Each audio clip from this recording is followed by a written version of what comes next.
ராமாய ராமபத்ராய ராமச்சந்திராய வேதசே ரகுநாதாய நாதாய சீதாயா பதயே நமஹ. ராமன், ராமபத்ரன், சீதாபதி. அவ்விராமன் 8 அடி உயரத்தில் எழுந்தருளியிருந்தார். அப்படித்தான் திரேதாயுகத்தில் இருந்தார்னு வால்மீகி பகவான் கூறுகிறார். அவர் உயர உயரவும் அவர் மேன்மை புரியும். ஆனால் அவர் தன் திருமேனியை விக்கிரக வடிவத்தில் கோயில்களில் எழுந்தருளி இருக்கும்போது எவ்வளவுக்கெவ்வளவு சுருக்கிக் கொள்கிறாரோ அத்தனைக்கத்தனை பெருமை, அத்தனைக்கத்தனை எளிமை. அதோடு தான் ராமன் அத்தனை இடத்திலையும் எழுந்தருளி இருக்கிறார். இதோ இன்று நாம் மணிமங்கலத்தில் மகாரண்ய க்ஷேத்திரத்தில் ஜெய ஹனுமானுடைய சன்னிதானம், கன்னியாகுமரியிலிருந்து எழுந்தருளின ஆஞ்சநேயர், அவருடைய சன்னதியில் ராமர் உற்சவரை தரிசிக்க போகிறோம். கல்யாண ஸ்ரீனிவாச பெருமாளை தரிசித்துக் கொண்டோம். இனிமே உற்சவமூர்த்தி ராமரை சேவிக்க போறோம். என்ன ஆச்சரியமான திருமேனி! சின்ன திருமேனி, கைகளில் வில் பற்றி இருக்கிறார், வலது கையில் அம்பு கொண்டிருக்கிறார்.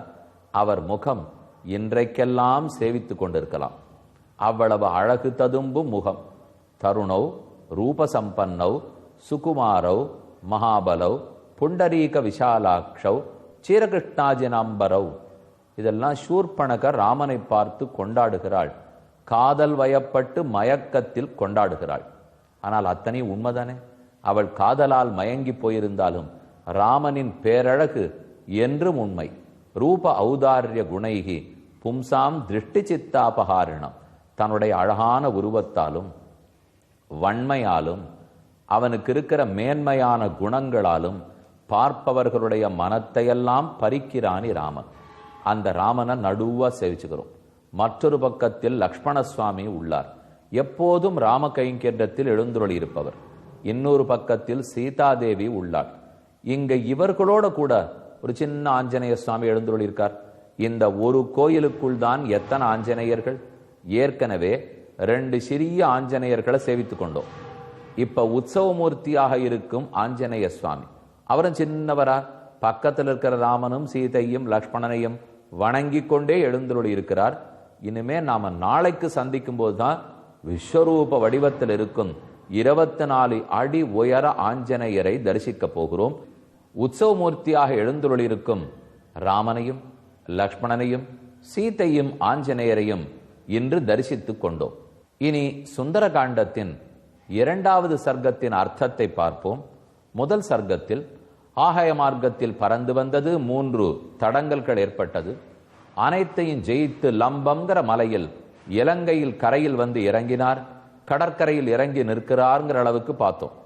இனி 2வது சர்க்கம் ச சாகரம் அநாதிருஷ்டிய அதிக்கிரமிய மகாபலஹ திரிகூட்டஸ்ய தடய லங்காம் ஸ்திதஹ ஸ்வஸ்தோ ததர்ஷஹ.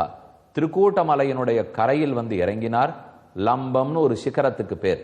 அந்த சிகரத்துல முகட்டில் இறங்கினார். தத பாதபமுக்தேன புஷ்பவர்ஷேன வீரியவான் அபிவிருஷ்டஸ்ததஸ்தத்ர பபௌ புஷ்பமயோ ஹரிஹி. அப்போது அங்க பக்கத்தில் இருக்கிற தாத்துக்கள், பூக்கள் இதெல்லாம் ஆங்காங்கு பறந்தன.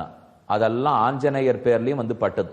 ரொம்ப பெரிய உருவத்தோட காத்தடிக்க ஒருத்தர் வந்து இறங்கினா, அப்ப அவருடைய வேகத்தால வந்த காத்திலேயே பூக்கள்லாம் பறக்கும் இல்லையா? அந்த பறந்த புஷ்பம் எல்லாம் ஆஞ்சநேயர் பேர்லயே வந்து தங்கித்தான். அப்ப ஏதோ பூக்கூடையால மூடினாப்புல இருந்துதான். தேவர்கள் எல்லாம் பூமாரி பொழிந்தாப்புல இருந்தது. ஒரு துளி கூட களைப்பில்லை, ஆயாசம் இல்லை. யோஜனானாம் சதம் ஸ்ரீமான் த்ரீத்வா உத்தம விக்ரமஹ அனிஸ்வசன் கபிஸ்தத்ர ந கிளானிம் அதிகச்சதி.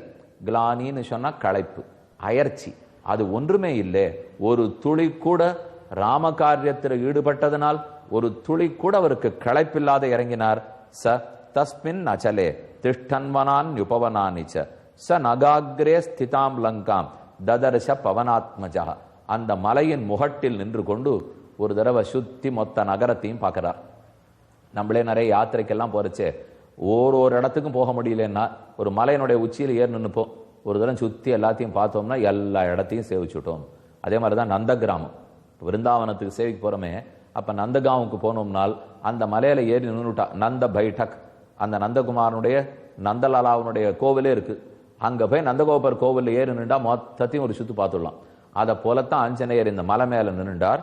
எல்லாத்தையும் ஒரு தரம் பார்த்து மனசுல பதித்து கொண்டார்.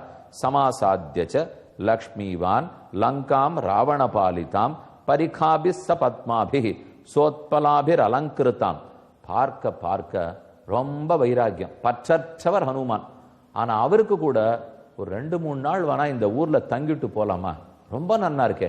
அதனுடைய மலைகள் எப்படி இருக்கு, தோரணம் எப்படி இருக்கு, மாளிகைகள் எப்படி இருக்கு, தோட்டம் தொரவு குளம் நீச்சல் என்னென்ன உண்டோ எத்தனை அழகா நிர்மாணம் பண்ணப்பட்டிருக்கு. லங்காம் ராவண பாலிதாம், ராவணனாலே காப்பாற்றப்படுகிற லங்கை நிஜமாவே அழகாத்தான் இருக்கு என்று அவரே நினைச்சு விட்டார். இவருக்கு மண்ணாசை கிடையாது, பெண்ணாசை கிடையாது, பொன்னாசை கிடையாது, ஊராசையும் இல்லை. ஆனா அவர் கூட ஒரு நிமிஷம் இது நன்னா இருக்குன்னு சொல்லணும்னா அப்ப எவ்வளவு அழகா இருந்திருக்கணது. கிருஹைச்ச கிரி சங்காசைஹி சாரதாம்புத சந்நிபைஹி பாண்டுராபிஹி பிரதோலீபிஹி உச்சாபிர் அபிசம்பிருதாம் அட்டாலக சதாகீர்ணாம் பதாகா துவஜசோபிதாம். ஆங்காங்கு கூட கோபுரம், மாட மாளிகை, சண்ட பயிற்சிக்கு மைதானம், மேல இருக்கிற மேல் மாடியில கூட அழகான செடி கொடிகள்லாம் வளர்க்கப்பட்டிருக்கு. ஸ்ரீமான் புரீம் ஆகாசகாமிவ, ஆகாசத்துல இந்திரப்பட்டணம் எவ்வளவு அழகா இருக்குமோ அந்த அளவுக்கு அழகா இருந்தா இந்த பட்டம். கிரிமூர்த்தினி ஸ்திதாம் லங்காம் பாண்டுரை பவனை சுபைஹி பாலிதாம் ராட்சசேந்திரேன நிர்மிதாம் விஸ்வகர்மனா, விஸ்வகர்மாவால கட்டப்பட்ட ஊருது. அவர் தான் இந்த தெரு இப்படி இருக்கட்டும், குளம் எப்படி இருக்கட்டும், மைதானம் எப்படி இருக்கட்டும் என்றெல்லாம் ஏற்படுத்தி வச்சிருக்கார். வப்ர பிராகார ஜகனாம் விபுலாம்பு நவாம்பராம் சதக்னி சூல கேசாந்தாம் அட்டாலக வசந்தகாம். ஆங்காங்கு திண்ணகள் கட்டி வச்சிருக்கு. அதில் அமர்ந்து விளையாடுறவா விளையாடிட்டு இருக்கா. பெண்கள்லாம் ரொம்ப நன்னா ஆபரணங்கள்லாம் அணிஞ்சிட்டு போறா. எதை பார்க்கறதுக்கும் ஊர் அழகா இருக்கு. பார்க்கிறவாள்லாம் கோரமான ராட்சசர்கள். ஆனா ஊர் அவ்வளவு அழகா ஏற்படுத்தியிருக்கான். அப்பதான் ஆஞ்சநேயர் நினைக்கிறார், ஆகத்யாபீக ஹரயாக பவிஷ்யந்தி நிரர்த்தகாக நகி யுத்தேனவை லங்கா சக்யா ஜேத்தும் சுரைரபி. அதனுடைய அமைப்பு கோட்டை கொத்தளம், துர்க்கம், கிரிதுர்க்கம், வனதுர்க்கம், ஜலதுர்க்கம், ஒன்னொன்னு எவ்வளவு பெரிய மதில் கட்டி வச்சிருக்கு. தண்ணீரை தாண்டிட்டு வர முடியாது, அதே போல மதுளை தாண்டி போக முடியாது, இங்க இருக்கிற காட்டை தாண்டி போக முடியாது. குரங்கு சேனையை நம்ம கூட்டின்னு வந்தா கூட இந்த ஊரை ஜெயிக்க முடியும்னு தோணலையே. தேவர்களால கூட இவ்வூரை ஜெயிக்க முடியாது போல இருக்கிறது என்று நினைக்கிறார். இமாம் அவசியமாம் லங்காம் துர்காம் லாவண பாலிதாம் பிராப்யாபி சுமஹாபாகு கிம் கரிஷ்யதி ராகவா. ராகவனை இந்த இடத்துல நம்ம கூட்டிண்டே வந்துட்டாலும், சீத்தை கிடைச்சுட்டான்னு செய்தி கொடுத்தாலும் ராகவனால இங்க வந்து என்ன பண்ண முடியும்னு தெரியலையே. இந்த ஊரை எதிர்க்க முடியுமா, தகர்க்க முடியுமா? சதுர்நாமேவகி கதிர் வானராணாம் தரஸ்வினாம் பாலிபுத்திரஸ்ய நீலஸ்ய மம ராஜ்யஸ்ய தீமதா. வாலியனுடைய மகன் அங்கதன், நீலன், அதே போல சுக்ரீவன், நான், ஜாம்பவான், யாராவானா இருக்கட்டும். யாவஜானாமி வைதேகிம் யதி ஜீவதி வானவா. இங்க ஜெய்தேகி இருக்காளா இல்லையா தெரிஞ்சுக்கிறோம். தெரிஞ்சுன்னு நான் போய் எல்லாரிடத்துலையும் சொல்ல போறேன், என்ன உபயோகம்? ஏன்னா எங்களுக்கு தெரிஞ்சதெல்லாம் சாமதான பேத தண்டம் 4 தான். இந்த ஊர் பேர்ல எதை பிரயோகப்படுத்தினாலுமே ஜெயிக்க முடியாது போல் இருக்கு. அப்படி இருக்கிறச்சே நாங்க எது கொண்டு வெற்றி பெறுவோம்? அனேன ரூபேணமயான சக்யா ரக்ஷசாம் புரீம் பிரவேஷ்டும் ராட்சசீர் குப்தா குரூரை பலசமன்விதை. இங்க கொடுமையான ராட்சசர்கள் இருக்கா. இதே உருவத்தோட நான் உள்ள போகக்கூடாது, சிக்கினுடுவேன். மாட்டினுட்டா கேள்வி கேட்டு இப்பவே அழிச்சுடுவா. நான் அவர்களோட சண்டை போட போனேன்னால் அப்ப நான் யாருன்னு தெரிஞ்சிடும். அப்ப சீதையே பார்க்க முடியாத போடும். என்ன பண்ணலாம் என்று யோசித்தார். முதல்ல ராத்திரியில தான் ஊருக்குள்ள போனோம். லக்ஷ்யாலக்ஷேன ரூபேண ராத்திரவு லங்காபுரியமயா தாம் புரியும் தாதிருஷின் திருஷ்டுவா துராதர்ஷா சுராசுரை. சின்ன உருவத்தை எடுத்துக்கணும், விளக்கு வச்ச பிற்பாடு இருட்டுல மெதுவா உள்ள புகுந்துடணும். ஒத்தரும் தெரியாவண்ணம் ஒரு சுத்தி எல்லா இடத்திலையும் சீதை இருக்காளான்னு தேடிடணும் என்று தம் மனசுக்குள்ள உறுதி எடுத்துக்கிறார். கேனோபாயேன பஷ்யேயம் மைதிலீம் ஜனகாத்மஜாம். எந்த உபாயத்துல சீதைய முதல்ல பார்க்கணுமோ அதுதான் எனக்கு ரொம்ப முக்கியமான வேலை. சண்டை போடுறதோ ஊரை சுத்தி பார்க்கறதோ எல்லாம் அப்புறம், அதெல்லாம் இப்ப முக்கியம் இல்லை. சீதையை பார்த்துடணும், வந்த செய்தியை சொல்லணும், அவ ஜாகிரதையா இருக்காளன்னு தெரிஞ்சுக்கணும், கிளம்பிடணும். இதுதானே எனக்கு தூது விட்டத்துக்கு மேண்டேட்னு ஆங்கிலத்தில் சொல்ற பாருங்க. எனக்கு கொடுக்கப்பட்டது இது.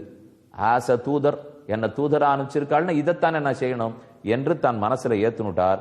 மயி திருஷ்டே து ரக்ஷோபி ராமஸ்ய விதிதாத்மனஹ நகி சக்கியம் கொச்சித் ஸ்தாத்தும் அவிஜாத்தேன ராட்சசைஹி, நான் மட்டும் இவாளிடத்துல சிக்கினுட்டா அப்ப சீதையை பார்த்திருந்தா கூட நான் போய் ராமனிடத்துல செய்தி சொல்ல முடியாத போயிடும். முட்டாள்தனம் பண்ணக்கூடாது, ஜாகிரதையா தெரிஞ்சு நம்ம கிளம்பி போடணும். என்ன செய்யலாம்னு யோசிக்கிறார். ததகம் ஸ்வேன ரூபேண ரஜன்யாம் ஹ்ரஸ்வதாங்கதா ராவணஸ்ய புரியும் ராத்திரௌ பிரவிஷ்ய சுதுராசதம் விருஷதம்சகமாத்ரோத பபூவ அத்புத தர்ஷனः சூர்யேசாஸ்தம் கதே ராத்திரோ தேகம் சங்கிப்ய மாருதி. மாலை சூரியன் அஸ்தமிச்சார். தன்னுடைய மேனியை ஹனுமான் சுருக்கி கொண்டார். ஒரு சின்ன வடிவத்தை எடுத்துட்டார், ஒரு மிருக வடிவம். சின்ன மிருக வடிவத்தை எடுத்துக்கொண்டு பிரதோஷ காலே ஹனுமான் தூர்ணம் உற்பத்திய வீரியவான் பிரவிவேசபுரியம் ரம்யாம் பிரவிபக்த மகாபதம். உள்ளுக்குள்ள மெதுவா புகுகிறார்.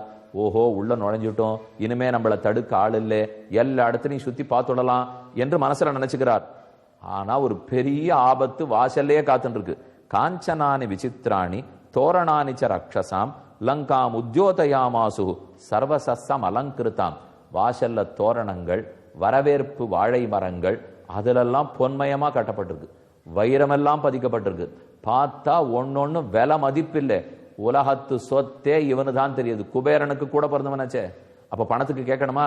அவனை அடிச்சு பிடிங்கன்னு வந்தவனாச்சே, அப்ப நிச்சயமாவே பணம் இருக்கும் இல்லையோ? நாமா சம்பாதிச்சா கூட பார்த்து செலவழிச்சுப்போம். அடிச்சு பிடிங்கன்னு வந்ததா இருந்தா கவலையே இல்லாத செலவழிப்போம் இல்லையோ? அந்த அளவுக்கு தான் இவன் செலவழிச்சு வச்சிருக்கான். சந்திரோபி சாச்சிவ்யமிவாஸ்ய குர்வன் ஸ்தாராகணைர் மத்தியகதோ விராஜன் ஜோத்ஸ்னாவிதானேன விதத்ய லோகான் உத்திஷ்டதே அனயன அநேக சஹஸ்ர ரஷ்மிபிகி. ஆகாசத்துல போற சந்திரன் தன்னுடைய நட்சத்திரங்கள் அத்தனையும் புடைசூழ இரவு பொழுதில் லங்கைக்கு அழகூட்டணுமா. ராவணன்ட்ட பயம் அவனுக்கு. சந்திரனுக்கு ராவணன் ஆணையிட்டு வச்சிருக்கான், ஒழுங்கா நீங்க ஆகாச மார்க்கத்துல வரணும், நட்சத்திரங்களோட வரணும், நாங்கள்லாம் விளக்கணைச்சு வச்சிருந்தா கூட நீ ஒழுங்கா ஒளி கொடுக்கணும், இதுதான் உன் வேலை. அதனால பயந்துண்டு சந்திரன் வலம் வருகிறான்.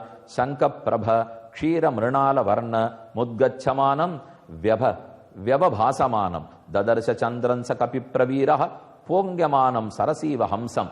எப்படி ஒரு நதியிலே ஹம்ச பறவை அழகா ஓடுமோ அதை போல இந்த நீண்ட லங்கைக்கு மேல் ஆகாசம் என்னும் மார்க்கத்தில் சந்திரன் மெதுமெதுவே மிதந்து கொண்டிருக்கிறார். இரவு பொழுது வந்தது. 3வது சர்க்கத்துக்கு போறோம். ராத்திரி வந்துடுத்து உள்ள நுழைஞ்சிடுவோம் என்று ஹனுமான் நுழைகிறார். ச லம்ப சிகரே லம்பே லம்பதோயத சந்நிபே சத்வமாஸ்தாய மேதாவி ஹனுமான் மாருதாத்மஜா. உள்ள நுழைஞ்சு ஆங்காங்க இருக்கிற அழகெல்லாம் பார்ப்போன்னு முனையிலேருந்து பார்க்கிறார். இந்த தெரு இப்படி இருக்கு, இந்த தெரு இப்படி இருக்கு, இந்த தெரு இப்படி இருக்கு, பெரிய கதவெல்லாம் போட்டிருக்கு, அதை தாண்டிட்டு போகணும். நம்ம வேணா கதவுக்கு இடுக்கு வழியா உள்ள போயிடலாமா, கதவுக்கு கீழே இருக்கிற இடுக்கு வழியா போயிடலாமான்னு ஏதோ யோசிச்சுட்டு இருக்கார். அதற்குள் பெரிய சத்தம் கேட்டது. தாம் சமீட்ச புரியும் லங்காம் ராட்சசாதிபதே சுபாம் அனுத்தமாம் ருத்திமதின் சிந்தையாமாச வீரியவான். இந்த லங்கைக்கே உருக்கொண்ட ஒரு பெண், லங்கிணின்னு ஒரு பேர், அவரு ராட்சசி. அவளுக்கு ஏற்கனவே ராவணனிடத்திலேருந்து நிறைய சக்தி இருக்கு. நீ தான் இந்த ஊரை பாதுகாக்கணும், ஒத்துரை இந்த ஊருக்குள்ள வராதபடிக்கு நீ பாதுகாக்க வேண்டும் என்று லங்கிணிக்கு ராவணன் ஆணையிட்டு இருக்கான். அவள் பார்த்தாள், ஏதோ ஒரு சின்ன ஜந்து நம்ம ஊருக்குள்ள வருது, இப்படி வரக்கூடாதே, யார் அது வருகிறார்கள்னு பார்த்து விவஸ்ததஸ்தனூஜஸ்ய ஹரேஷ்ச குஷபர்ணவஹ குஷபர்வணஹ ரிக்ஷஸ்ய கபிமுக்யஸ்ய மமச்சைவ கதித் பவேத் சமீக்ஷச மகாபாஹோ ராகவஸ்ய பராக்கிரமம் லக்ஷ்மணஸ்ய ச விக்ராந்தம் அபவத் பிரீத்திமான் கபி. ஒரு பக்கம் ராமனை பத்தி லக்ஷ்மணனை பத்தி சீதை கிடைச்சிருவளா என்றெல்லாம் நினைச்சு ஆஞ்சநேயர் போயிட்டு இருக்கார். இன்னொரு பக்கத்துல லங்கினி பெரிய உருவத்தோட நின்றாள். நகரி ஸ்வேன ரூபேண ததர்ஷ பவனாத்மஜாம். அப்பதான் அந்த உருவத்தையே பார்க்கிறார் இவர். இவரோட சின்ன உருவத்தோட போயிட்டு இருக்காரோ இல்லையோ, அவ்வளவு பெருசு ஒரு நின்னது அவருக்கு தெரியல. அவ தடுத்து, ஹே முடனே எங்கு போகிறாய், உனக்கு இந்த ஊருக்குள் பிரவேசம் கிடையாது, ஆர்வனை வர சொன்னான், என் அனுமதி இல்லாத உள்ள போக முடியாது, இந்த கத்திக்குத்தான் நீ பதில் சொல்ல வேண்டும், போபோ, இந்த பக்கமே வராதே, எதற்காக வந்தாய், யார் நீ என்றெல்லாம் கேள்வி அடிக்கினாலோ இல்லையோ. அவர் ரொம்ப பயந்தாப்புல கையை கூப்பிண்டு, ஒண்ணு இல்ல, ஊரை சுத்தி பார்த்துட்டு போகலான்னு வந்தேன், அதுக்குத்தான் நான் வந்திருக்கேன், உள்ள போயிடுறேன், சீக்கிரம் போயிடுறேன்னார். அவ வெடித்தாள், நீ யார் ஊரை சுத்தி பார்க்க வரேன்னுட்டு. என்ன நடந்தது பார்ப்போம்.